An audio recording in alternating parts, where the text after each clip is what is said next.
내외소 사방 벽에는 모두 그룹들과 종려와 핀꽃 형상을 아로새겼고 내외 성전 마루에는 금으로 입혔으며 내소에 들어가는 곳에는 감람나무로 문을 만들었는데 그 문 인방과 문 설주는 벽의 5분의 1이요 감람나무로 만든 그 두 문짝에 그룹과 종려와 핀꽃을 아로새기고 금으로 입히되 곧 그룹들과 종려에 금으로 입혔더라.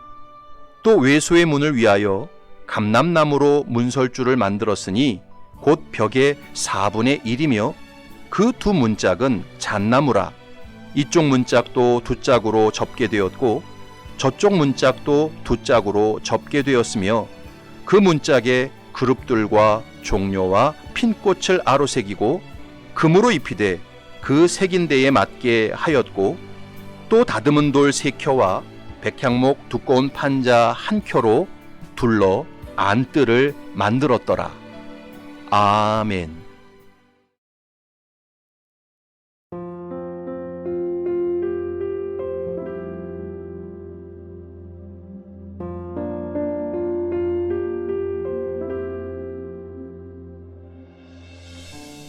사람은 직업에 따라서 살아가는 삶의 방식이 천차만별입니다. 군인으로 살아가는 사람은 상명하복에 아주 익숙한 삶을 살아갑니다. 그래서 상관이 명령하면 절대 복종하는 태도가 몸에 배어 있지요. 또 자기 부하에게도 절대 복종을 기대하며 명령을 내립니다. 의사로 살아가는 사람은 어떤 상황에서도 환자의 고통을 외면하지 말아야 합니다. 의사에게 중요한 것은 돈이 아니라 환자의 생명과 건강입니다. 그래서 의사들이 의대를 졸업할 때 히포크라테스의 선서를 하는데 거기에 이런 구절이 나옵니다. 내가 어떠한 집에 들어가더라도 나는 병자의 이익을 위해 그들에게 갈 것이며 어떠한 해악이나 부패스러운 행위를 멀리할 것이며. 요즘 대한민국 정부와 의사들 간에 갈등이 첨예합니다. 정부가 의사 부족 문제를 해결하기 위해 의대 정원을 2,000명 늘리려고 하고 있습니다. 이에 대해서 의사들은 격렬하게 반대하고 있습니다.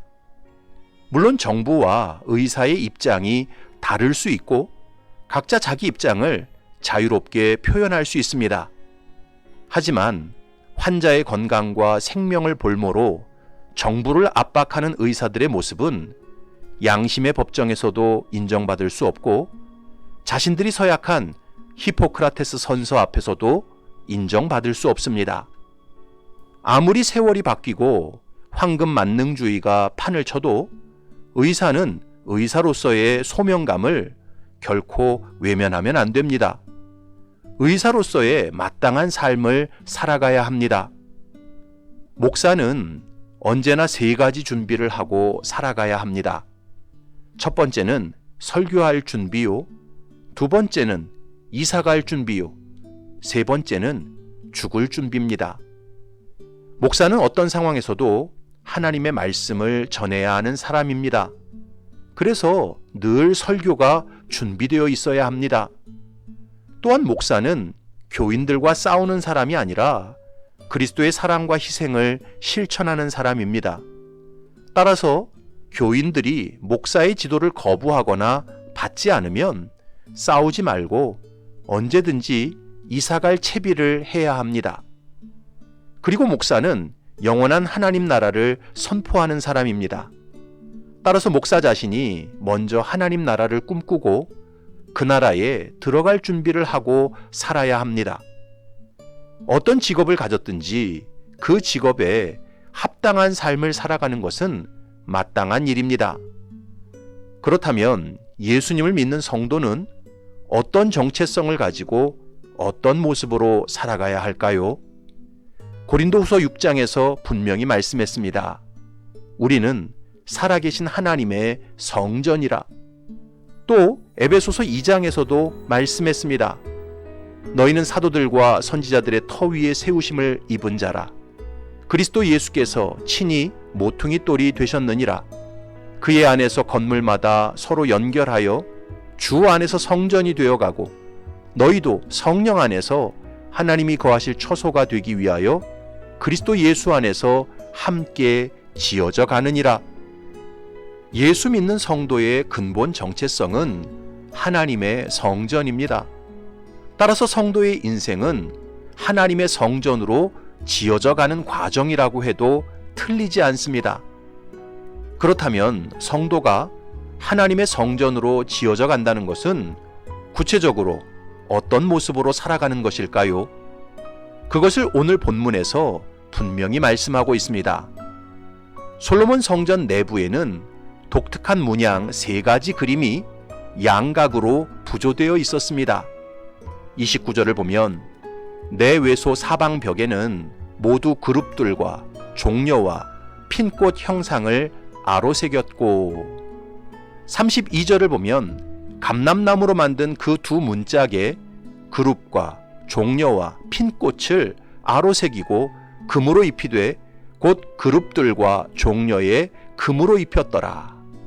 35절을 보면 그 문짝에 그룹들과 종려와 핀꽃을 아로새기고 금으로 입히되 그 새긴 데에 맞게 하였고 지성소와 성소 사방 벽에 그리고 지성소와 성소를 구분하는 문짝에 그리고 성소로 들어오는 출입문에까지 그룹과 종려와 핀꽃 형상이 양각으로 부조되었습니다.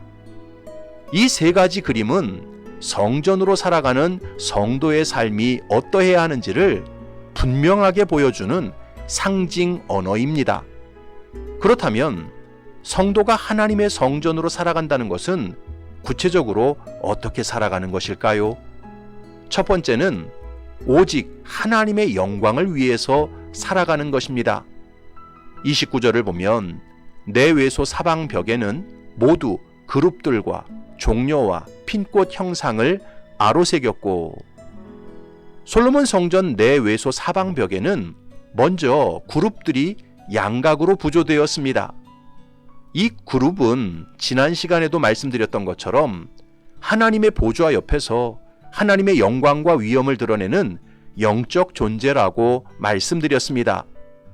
에스겔 9장에서 이렇게 말씀했습니다. 그룹에 머물러 있던 이스라엘 하나님의 영광이 성전 문지방에 이르더니 그룹과 하나님의 영광은 서로 분리되지 않았습니다. 그룹이 있는 곳에 하나님의 영광이 있었고 하나님의 영광이 있는 곳에 그룹이 함께 했습니다. 이처럼 그룹은 오직 하나님의 영광에만 집중하는 영적 존재였습니다. 그런데 이런 그룹의 문양이 첫 번째로 성전 사방벽과 내소로 들어가는 문과 성전 출입문에 양각으로 아로새겨졌습니다. 이것은 예수 그리스도 안에서 하나님의 성전으로 부름받은 성도들이 이제 그룹처럼 오직 하나님의 영광에만 집중하고 그 영광을 드러내는 삶을 살아야 한다는 뜻입니다. 이것을 예수님께서 분명히 말씀하셨습니다. 그러므로 염려하여 이르기를 무엇을 먹을까, 무엇을 마실까, 무엇을 입을까 하지 말라. 이는 다 이방인들이 구하는 것이라. 너희 하늘 아버지께서 이 모든 것이 너희에게 있어야 할 줄을 아시느니라. 그런즉 너희는 먼저 그의 나라와 그의 의를 구하라. 그리하면 이 모든 것을 너희에게 더하시리라. 사도 바울도 말씀했습니다. 그런즉 너희가 먹든지 마시든지 무엇을 하든지 다 하나님의 영광을 위하여 하라.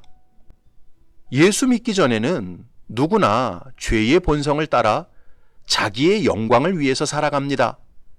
그러나 인간이 자기의 영광을 위해서 살아가는 것은 엄청난 거짓이요, 교만이요, 우상숭배입니다.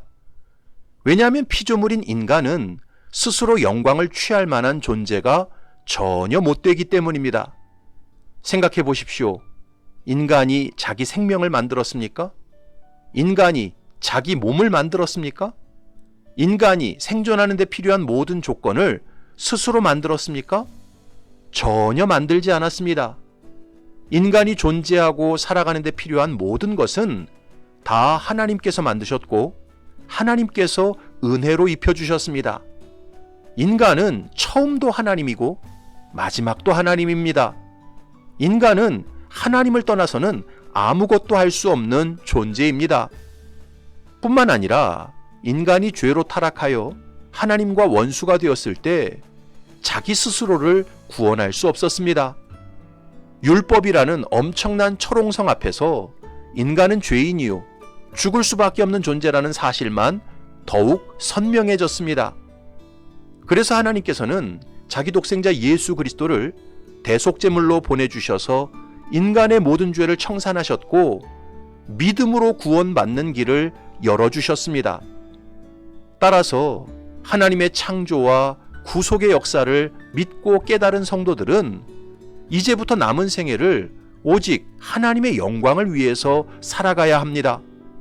먹든지 마시든지 무엇을 하든지 하나님의 영광이 드러나는 방향으로 나아가야 합니다. 사랑하는 성도 여러분, 예수 믿는 성도는 무슨 계획을 세우든지 무슨 고민과 갈등이 있든지 하나님의 영광을 최우선 순위에 두고 살아야 합니다.